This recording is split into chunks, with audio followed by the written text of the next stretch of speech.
어서 오세요.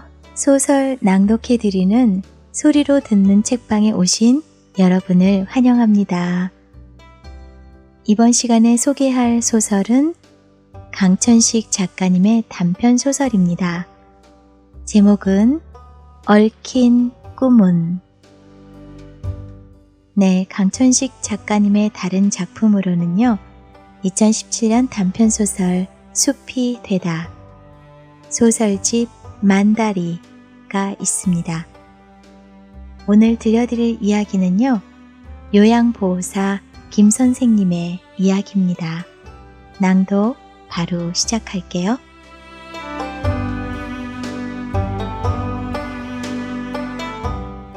얽힌 꿈은. 강천식. 자동차 속도를 줄여 우회전하자 좌측의 넓은 마당과 건물이 나타난다. 한때 소문난 예식장이 있던 곳에 지금은 내 안에 정신병원 간판이 높이 매달려 있다. 우측엔 종합병원 장례식장이다. 변변한 인도도 없는 1차선에 주차 차량이 도로를 먹어버려 농로길처럼 좁아져 있다. 건물 하나를 더 가서 살살 좌회전하여 전봇대를 지나면 운전석 옆에서 새싹 어린이집 작은 간판이 보인다. 낡아서 푸르죽죽한 아치형 철문 위에 한자 얹혀 있다. 작은 단층집 앞마당 조그만 잔디밭을 둘러싼 낡은 녹색 울타리를 지나면 높다란 5층 건물 부속 주차장이 나타난다. 15대 정도 주차할 공간이다. 운전석 쪽에서 제일 가까운 가장자리가 마침 비어 있어 쉽게 주차가 되었다.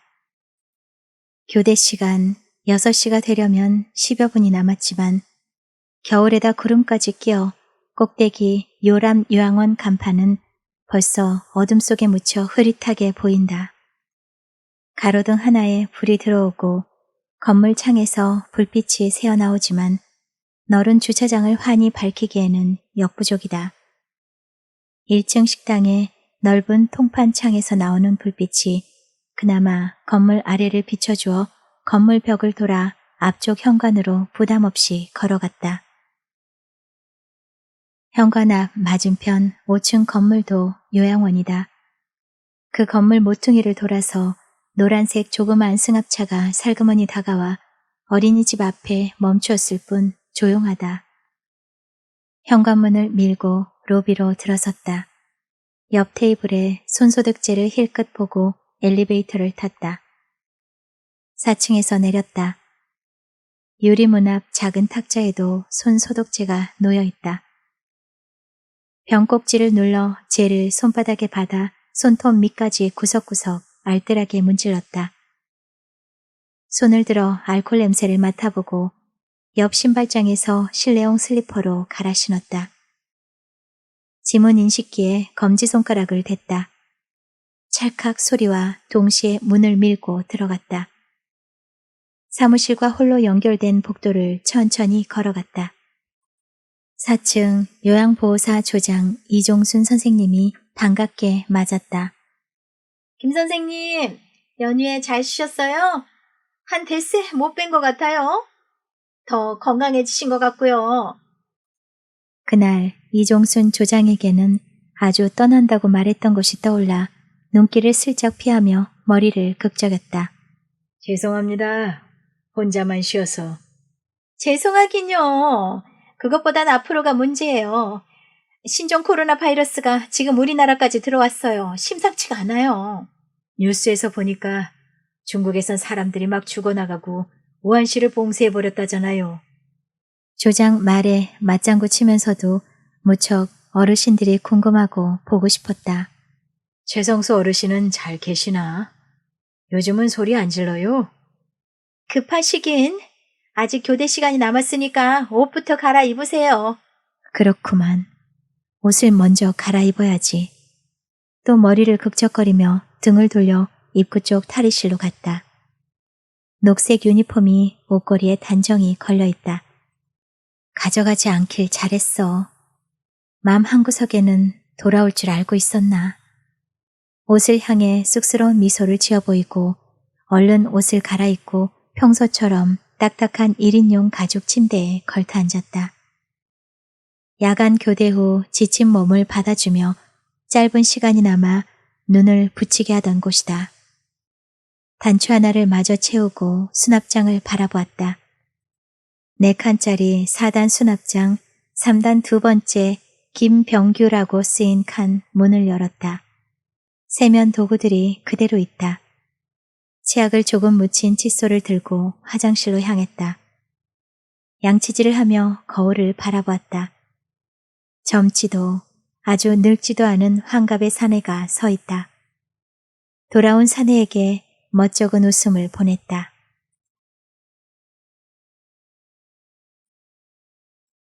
지쳤어. 아무것도 보이지 않아. 무간지옥이 이런 곳일 거야. 달아나야 해.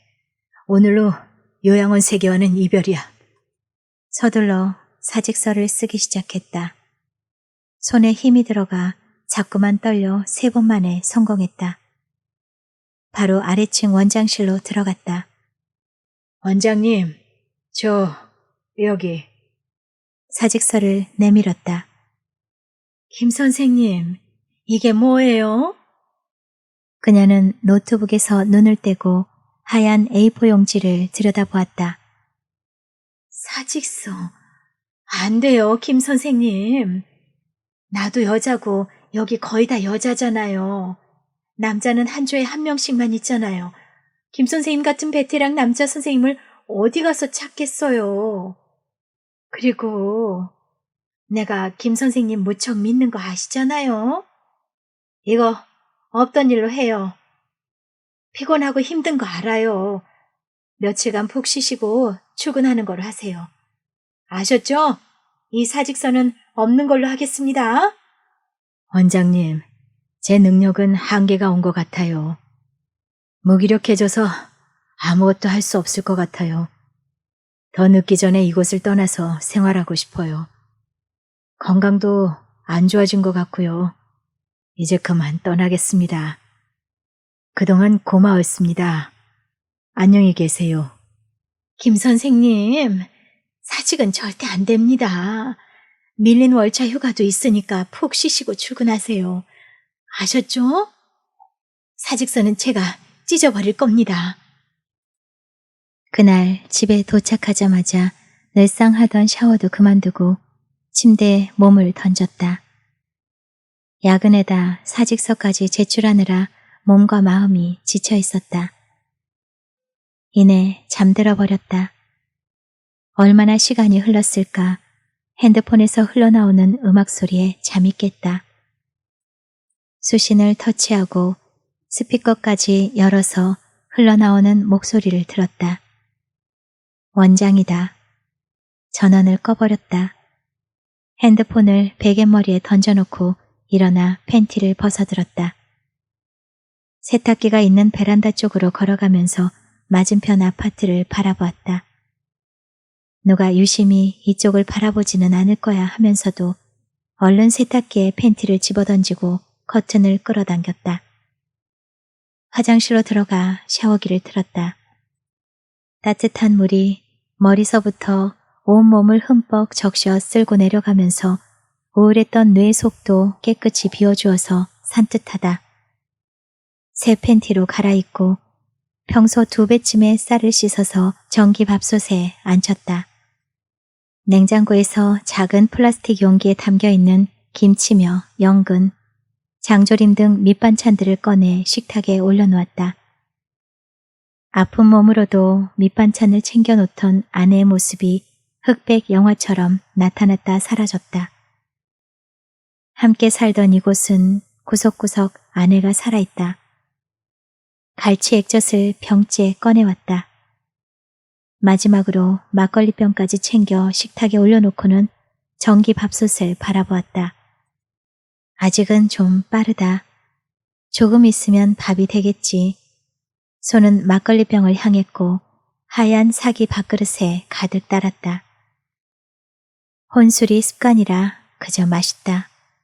석 잔을 마셨다. 막걸리병이 거의 비워졌다. 밥 생각이 사라졌다.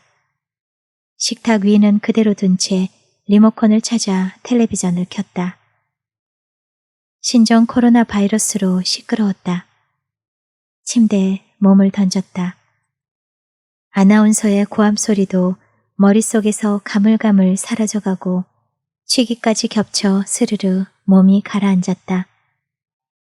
나흘째 방에만 틀어박혀 있었다.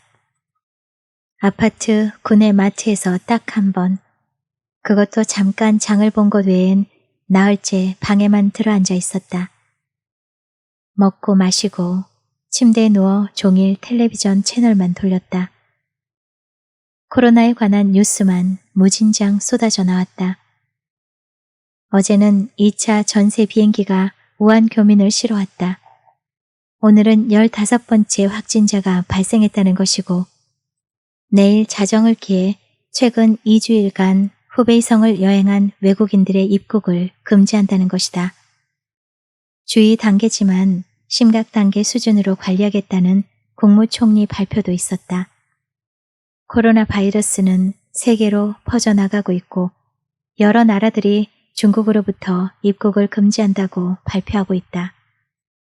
이외에도 신종 코로나 바이러스에 관한 뉴스는 수없이 많았다. 코로나를 들으며 깨어나고 코로나를 들으며 잠이 든다. 5째 날 원장으로부터 전화가 왔다.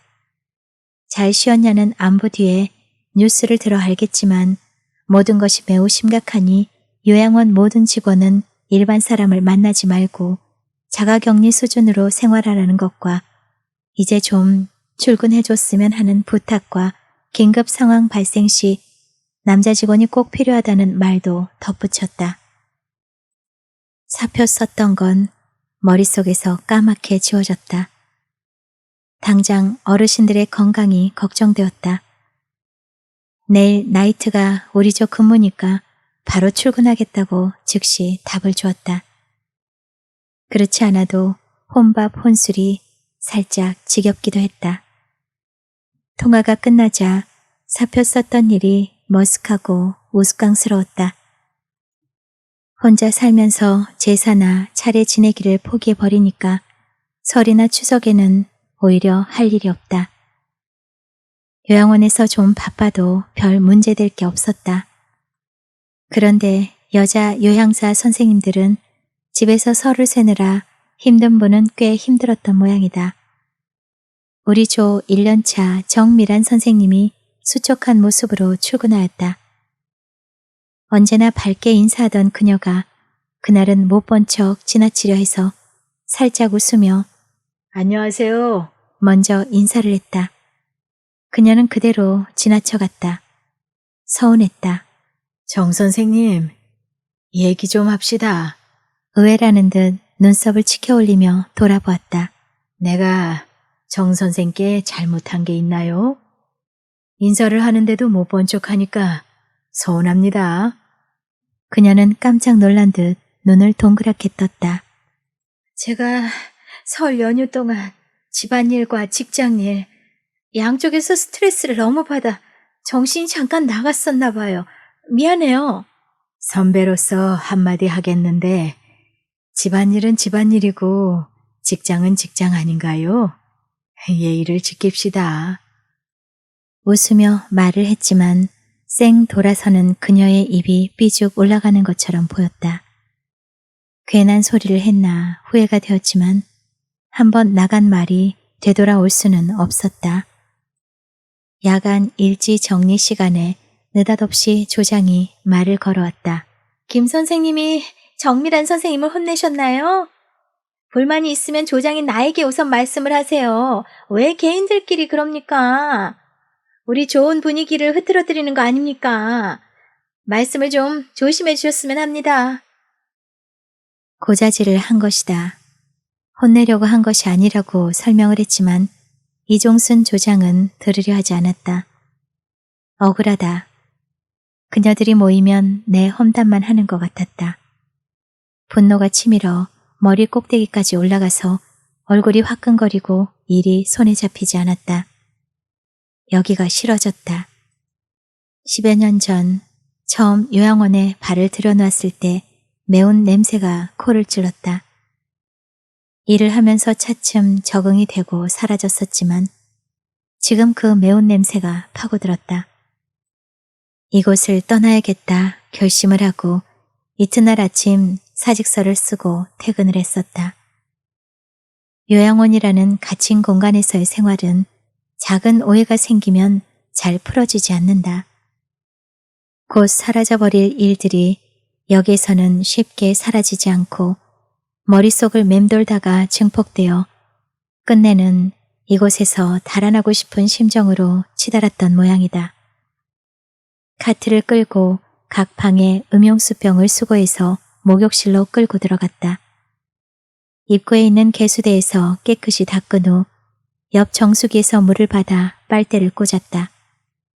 습관처럼 숫자를 세었다. 29이다. 한 개가 늘었다. 각 방 침대 머리맡에 다시 배치하면서 새로운 얼굴을 찾았다. 505실의 여자 어르신이다.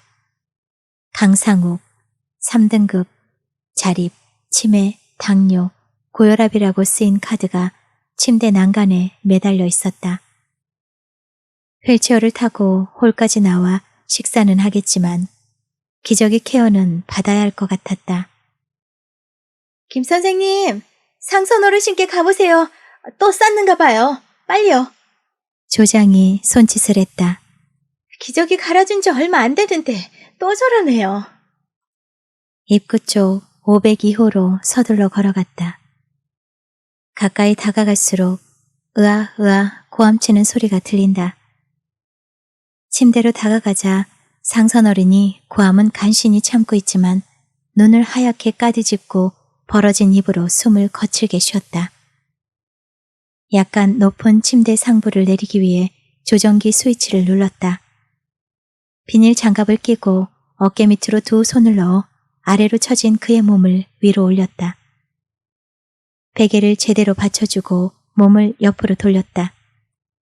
엉덩이 밑으로 녹색 패드를 놓고 몸을 반대로 돌려 접힌 패드를 빼내 반듯하게 펴서 깔고 바로 눕혔다.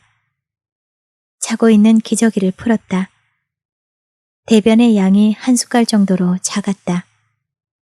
기저귀의 깨끗한 부분으로 닦고 화장지로 닦고 물티슈로 마무리를 깨끗이 해주고 소독제까지 뿌린 후 기저귀는 패드에 싸서 빼내고 새 기저귀를 채웠다.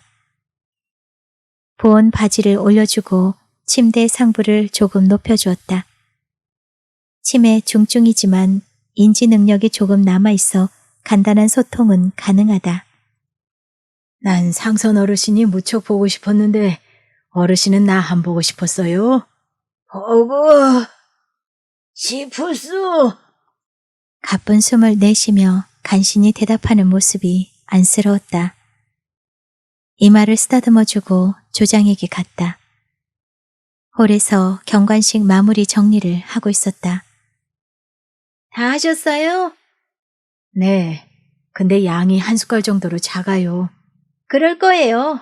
주간 근무자가 40-50분 간격으로 5번 기저귀를 갈았다고 인계를 했어요. 의무실에서는 배탈 정도로 생각하고 관찰만 잘 좀 해달라고 했고요. 벌써 내가 20분도 안 되어서 2번이나 기저귀를 갈아줬어요. 참 이상하잖아요. 김 선생님이 책임지고 잘 좀 살펴주세요. 정자 어르신 경관식 끝났으니까 우선 입실 좀 시켜주시고요. 정자 어르신 휠체어를 밀고 510호실로 갔다. 조심조심 침대 위에 눕히고 나오는 나를 보고 조장이 손짓을 했다. 유난히 귀가 밝은 조장은 여기저기 작은 소리들을 거의 놓치지 않는다. 상선 어르신이 또 소리 질러요. 502호실 남자 어르신 방으로 갔다. 잠시나마 참으려고 앙다물었던 그의 입에선 거친 숨소리와 함께 으허 비명이 터져나왔다. 좀 전보다 양이 더 적었다. 쥐어짠 것 같았다. 기저귀를 가는 동안은 비명인지 한숨인지 헉헉 소리만 들렸다. 바지를 올리고 베개를 다시 받쳐주는데 힘들게 어른의 입술이 움찔거렸다. 이제 난 죽어. 잘못 들었나 싶어 상선 어르신의 입술을 내려다보았다. 죽을 때 뱃속을 다 비운다고 했는데 이제 죽는가 봐. 무슨 말씀을 그렇게 하세요. 배탈이 나서 그런 건데 조금 있으면 괜찮아질 거예요.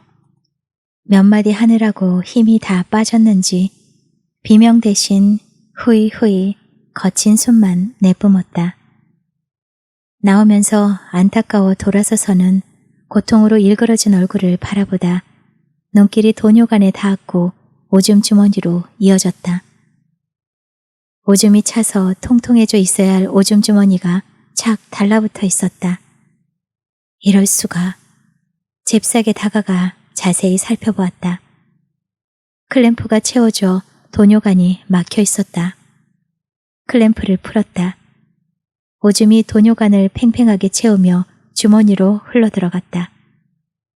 일어나 상선 어르신을 바라보았다. 검붉었던 안색이 서서히 정상으로 돌아오고 거친 숨소리도 가라앉았다. 한참을 눈을 감고 있다가 실눈을 뜨고 나를 바라보며 눈가에 힘들게 미소를 지었다. 어르신, 이제 살았어요. 마주 웃어주고 이마도 만져주고 돌아서 조장을 찾아갔다. 큰일 날 뻔했어요. 일지에 뭔가를 열심히 기록하던 조장이 깜짝 놀라 돌아보았다. 무슨 일이에요? 상성 어르신 도뇨간에 클램프가 채워져 있었어요. 에? 뭐라고요? 방광이 터질 뻔했네. 아유, 정말 큰일 날 뻔했네. 주간에 누군가 큰 실수를 했네요. 김 선생님이 찾아내지 못했으면 어쩔 뻔했어? 천만 다행이에요. 상선 어르신 상태는 어때요?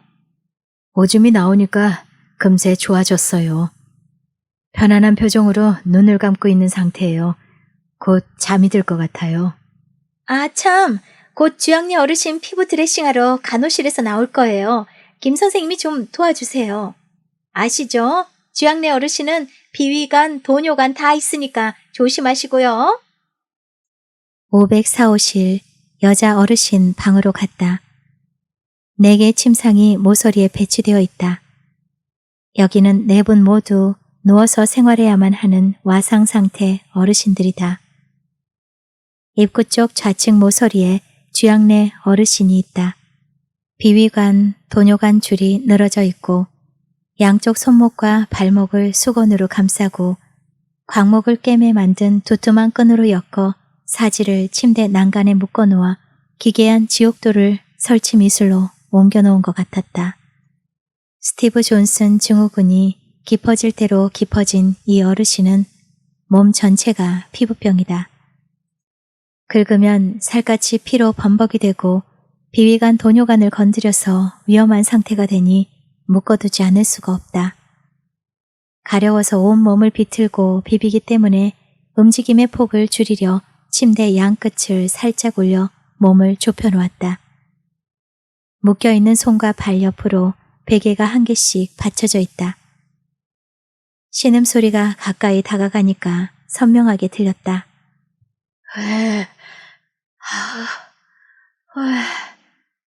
가늘고 짧은 비명 끝에 한숨 같은 바람이 묻어있다. 눈을 뜰 듯 눈꺼풀이 움직였지만 아미만 찌푸려질 뿐 눈을 뜨지는 않았다. 몸이 오그라든 상태에서도 머리와 팔, 다리는 말할 것도 없고 등, 엉덩이 모든 부분을 꿈틀거리며 움직였다. 치매도 통증은 비껴간 모양이다. 가려움과 쓰라림이 합쳐진 휴식 없는 고통은 절망조차 포기된 절망으로 끝이 없어 보인다. 카트에서 비닐 장갑을 꺼내 끼웠다. 이미 끼고 있는 마스크를 무의미하게 만져보았다. 의무실에서 나오기 전 기저귀 케어는 해두어야 한다. 베개를 빼냈다. 침대 머리밭 수납장 위에 있는 조정기를 집어 침대를 수평으로 만들었다. 잠시 밖에 나가서 정미란 선생을 불러 함께 기저귀 케어를 시작했다. 케어가 끝나갈 때 하얀 가운을 입은 의무실 박은정 선생이 드레싱 카트를 끌고 들어섰다. 정밀한 선생은 일이 바빴는지 서둘러 나갔다. 주양래 어르신은 쉬지 않고 온몸을 비틀고 꿈틀거렸다. 박 선생의 지시대로 체위 변경도 시키고 버둥거리는 팔다리도 잡아주었다. 몸 구석구석 드레싱을 하느라 제법 시간이 걸렸다. 때맞춰 조장이 지원을 들어오고 함께 다시 팔다리를 묶었다. 고생하셨어요. 의례적 인사를 하고 간호사 박은정 선생은 카트를 밀고 나갔다. 사무실 정수기에서 일회용 컵에 물을 받아 커피 믹스를 탔다. 홀 한가운데 넓은 테이블에 앉았다. 텔레비전에서는 신종 코로나 바이러스가 점점 확산되고 있다고 여자 아나운서가 큰 소리로 외치고 있다. 컵을 들어 한 모금 마셨다. 잠깐의 휴식이다. 두어 모금 더 마실 때 조장이 다가왔다. 김 선생님, 커피 다 드시고 엄시원 어르신 침대상이 빠졌는데 좀 고쳐놓으시고요. 오늘은 좀 빨리 도뇨간 소변 비우시고 소변량 꼭 체크해 주세요. 그리고 먼저 저녁 식사하시고 빨리 교대해 주세요. 502호 남자 어르신 방으로 갔다. 상선 어르신 맞은편 침대다. 엄시원 어르신은 침상에서 떨어져 고관절 골절상을 입은 경력이 있다. 스스로 설 수는 없어도 아직까지 상체와 허리, 다리를 움직일 수 있어서 잠드는 시간 외에는 버둥거리며 침대를 내려오려고 한다. 그러다 떨어지기가 일수라 양 손목을 침대 난간에 묶어두고 발치에 침대 밥상을 펴서 끈으로 묶고 고정시켜 놓으면 무릎을 세워 마음대로 움직일 수 없다. 그런데 침대 상부가 평시보다 좀 더 높여져 있어 버둥거리며 힘쓰기 좋았던 모양이다. 손에 끼워놓은 벙어리 가죽 장갑과 끈이 풀어져 있었다. 몸은 미끄러져 침대 발치 쪽으로 내려와 있고 다리는 침대 난간 사이로 빠져나와 있다. 침대 밥상까지도 뽑혀져 배 위에 올려져 있다. 끈을 풀어 침대 밥상부터 침대 난간에 다시 고정시키고 침대 상부를 낮추었다. 몸을 위로 끌어올렸다. 양 손목을 침대 난간에 다시 고정시키고 무릎을 구부려 힘쓰는 걸 막으려고 밥상을 편 후 끈으로 감아 꼼짝달싹하지 않도록 단단히 난간에 묶었다. 베개를 제대로 받쳐주고 상체를 살짝 올려 편안한 자세를 만들어 주었다. 아래층 직원 식당으로 가서 빠르게 식사를 끝내고 올라왔다. 식사 교대 후 전체 6명의 소변량을 확인하고 소변 주머니를 비웠다. 소변줄에 클램프도 거듭 점검했다. 사무실로 와서 메모지에 소변량을 적고 있을 때 선생님. 소리가 들렸다. 반복해서 들렸다. 남자 어르신들은 선생님 소리를 거의 하지 않는다. 이런저런 고함을 치거나 끙끙거리는 것이 보통이다. 문 앞 504호실 여자 어르신 방으로 갔다. 쌌어. 가는 목소리가 들렸다. 92세 김기열 어르신이다. 체위를 변경하며 보온 바지를 내리고 기저귀를 풀었다. 잿빛 묽은 변이 기저귀에 가득하다. 비위관으로 유동식만 공급받은 탓이다. 젖은 기저귀를 빼내고 소독액을 뿌려 깨끗이 닦아 마무리를 하고 뽀송뽀송한 새 기저귀를 채웠다. 사무실로 돌아왔을 땐 식당에서 3명 모두 돌아와 있었다. 조장이 커피 넉 잔을 직접 타서 들고 왔다. 일지 정리를 부지런히 끝내고 10분 정도 빨리 기저귀 케어를 시작합시다. 후야 근무자는 취침하러 가기 전에 세탁물 정리를 함께 좀 해주세요. 김 선생님은 김두필 어르신 산소 마스크 줄 상태를 자주 봐주세요. 코에서 빠졌는지 꼭 좀 책임지고 살펴주세요. 평소보다 빠르게 일지 정리를 끝냈다. 정밀한 선생이 조장과 함께 나가고 임병옥 선생과 한조가 되어 오른쪽 끝 남자 어르신 방으로 갔다. 순서대로 전체 기저귀 케어가 끝났다. 정밀한 선생이 건조실에서 세탁물을 하나를 안고 와 홀 중앙 커다란 테이블에 올려놓았다. 세탁물을 개서 방별로 개인별로 분류해 차곡차곡 쌓아놓았다. 사무실 넓은 창문 상단 벽에 매달려 있는 텔레비전은 아직도 켜져 있다. 일찍 시작했던 코로나 바이러스 특집이 계속되고 있었다. 정밀한 선생이 리모컨을 들어 텔레비전을 껐다. 옆에 걸려있는 벽시계는 8시 40분을 넘어가고 있다.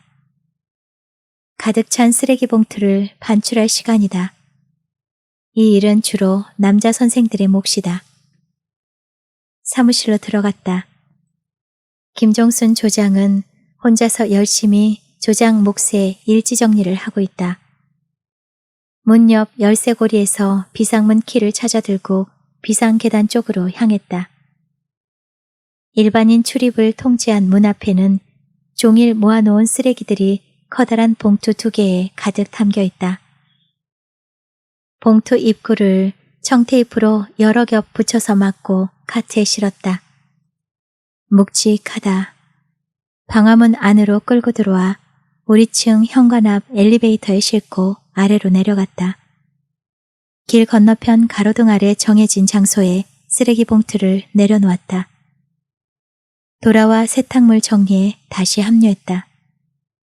세탁물 정리는 거의 마무리가 되어갔다.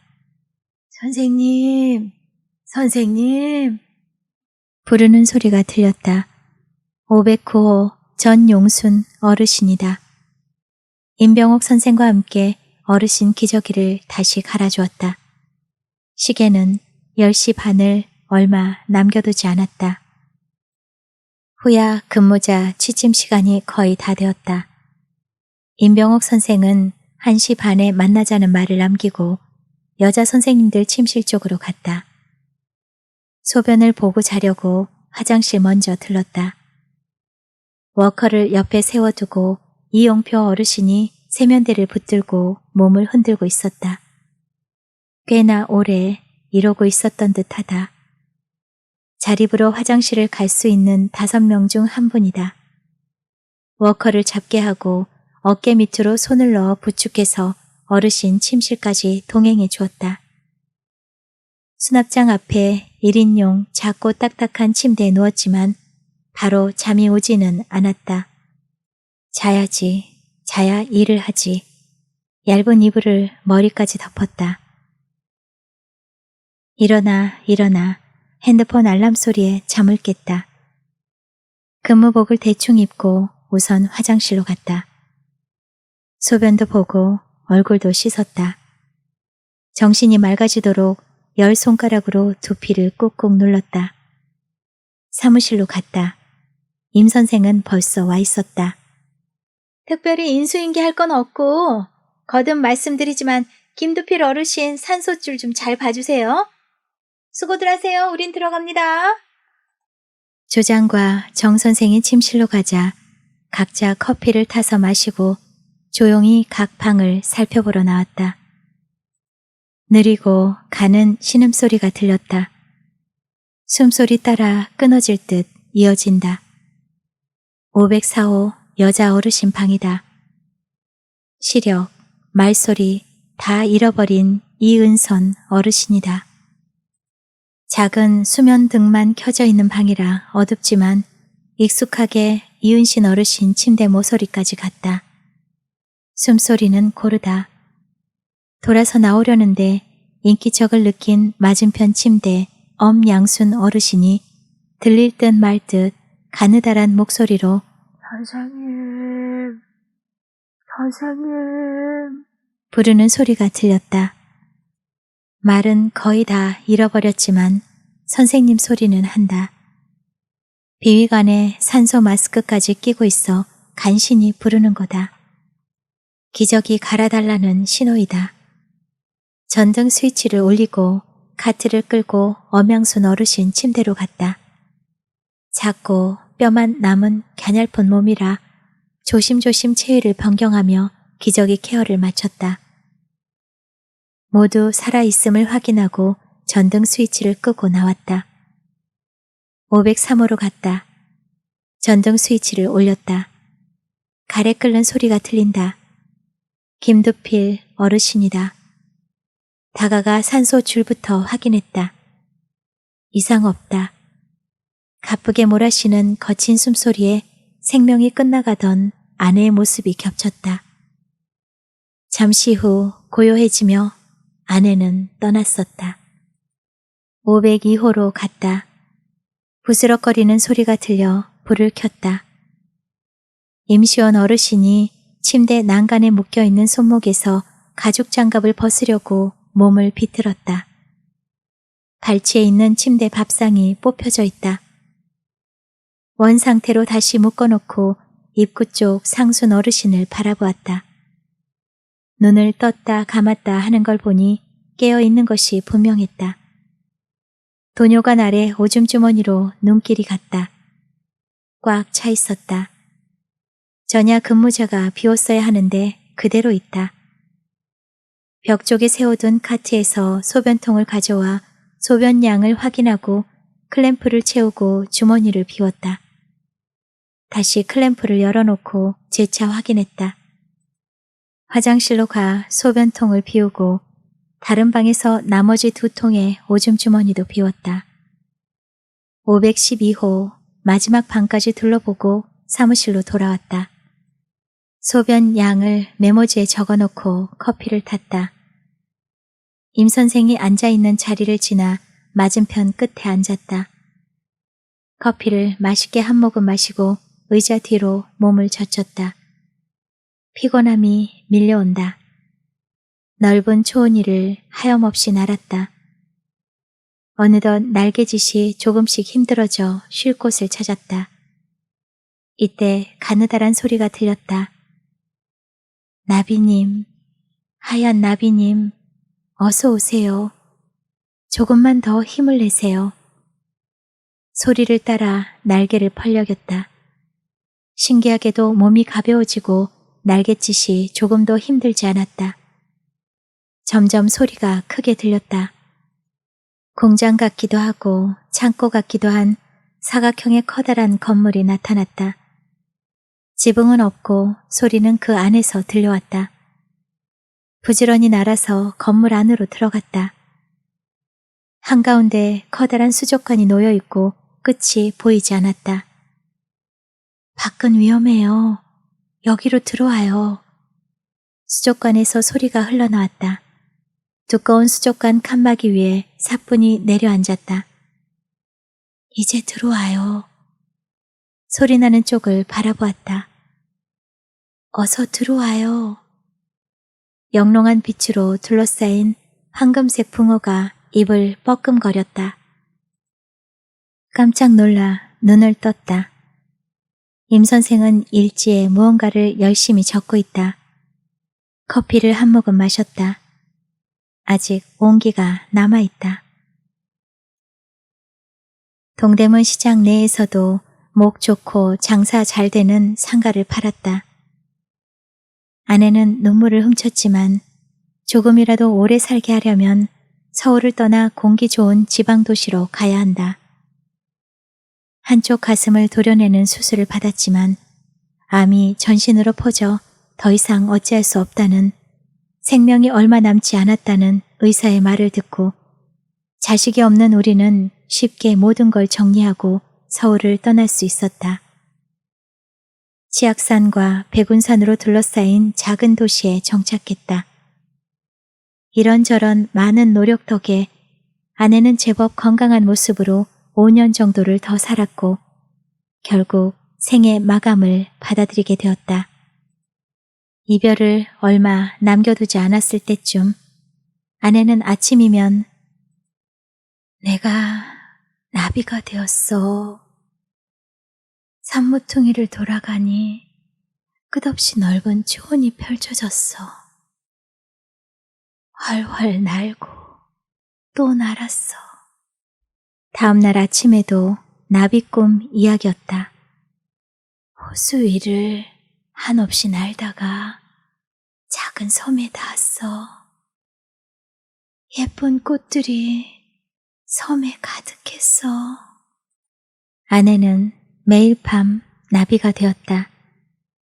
20여일쯤 될 무렵 가녀린 목소리로 또 꿈 얘기를 이어갔다. 언덕 위를 날고 있을 때 옆을 보니 나비가 따라오고 있었어. 둘이서 한없이 날았지. 너무 행복했어. 아내는 눈가에 작은 이슬이 맺혔다. 흰 나비, 몸은 황금색. 내 말이 맞지? 아내는 의아한 눈빛으로 나를 바라보았다. 가만히 아내의 볼에 입술을 가져갔다.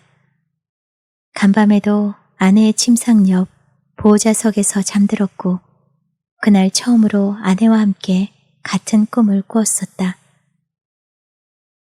아내를 떠나보내고 여러 날을 아내의 모습이 느껴지는 입원실 주변을 기웃거렸다. 그러다 병원에서 알게 된 간병인의 소개로 마음도 다잡을 겸 봉사활동을 시작하였다. 시립갱생원이나 장애인 시설, 종교단체에서 운영하는 각종 사회시설에서 봉사활동을 하였다.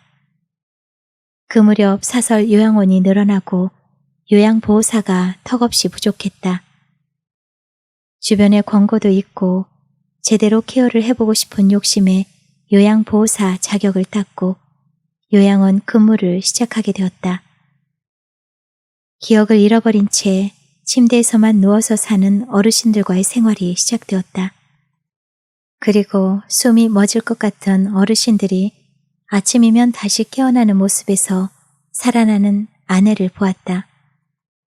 세계보건기구에서 기어코 팬데믹을 선포했다.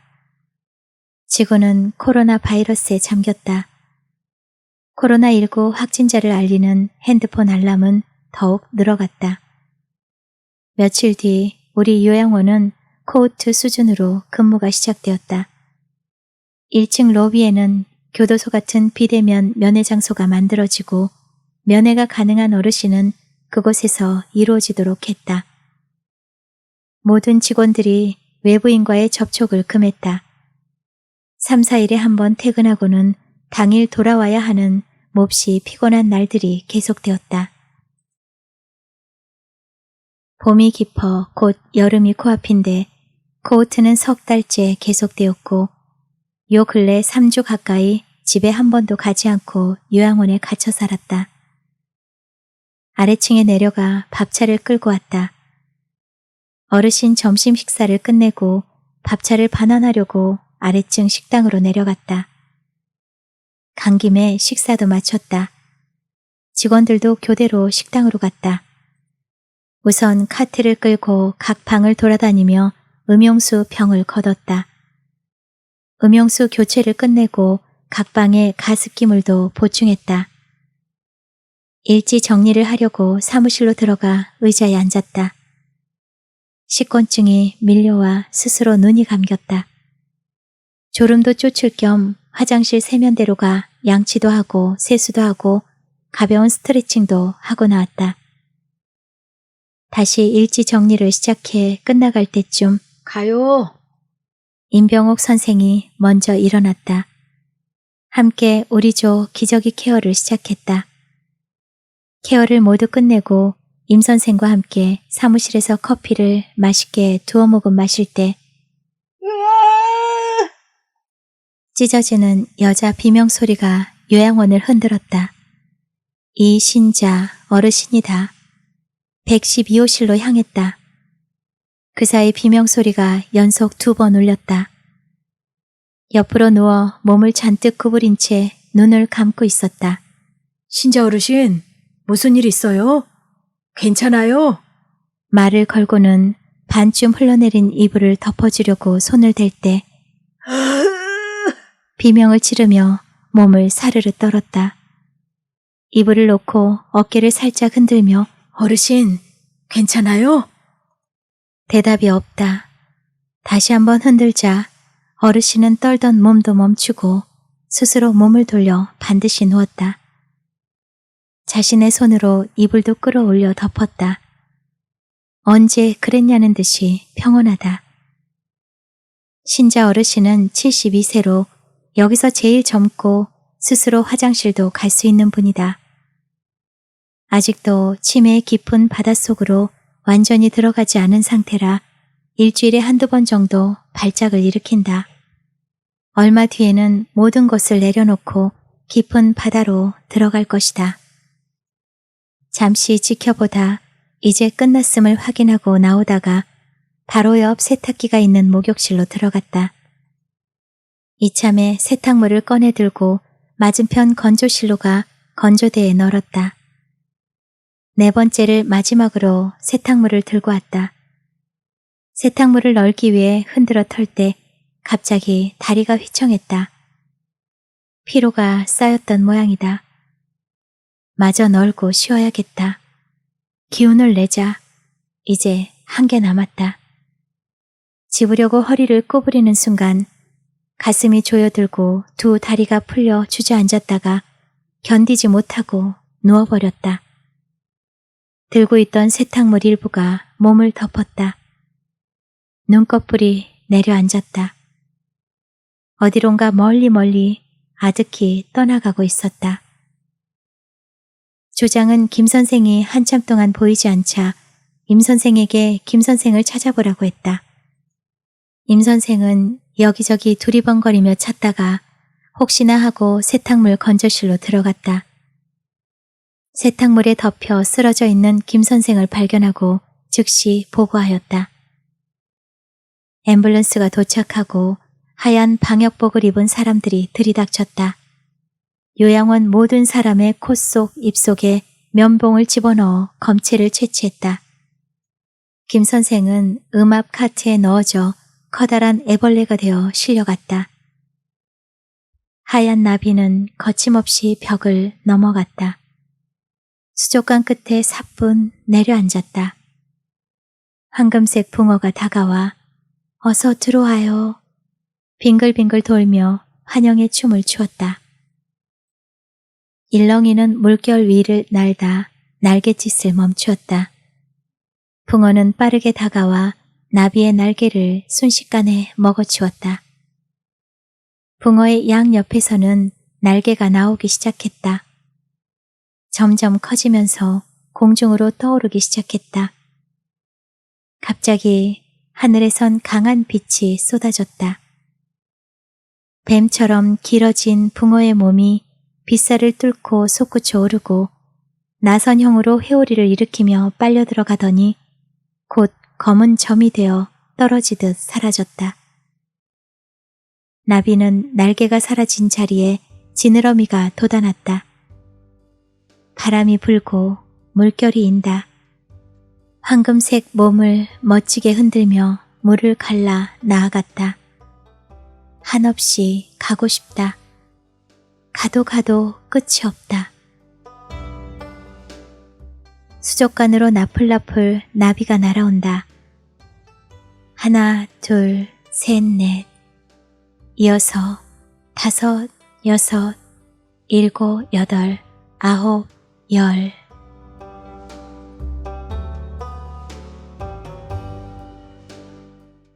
네, 강천식 작가님의 얽힌 꿈은 이었습니다. 김 선생님의 외로움이 느껴져 가슴이 먹먹해졌네요. 자, 저는 다음 시간에 다른 작품으로 또 찾아뵙겠습니다. 여러분의 구독과 좋아요는 책방에 큰 힘이 됩니다. 감사합니다.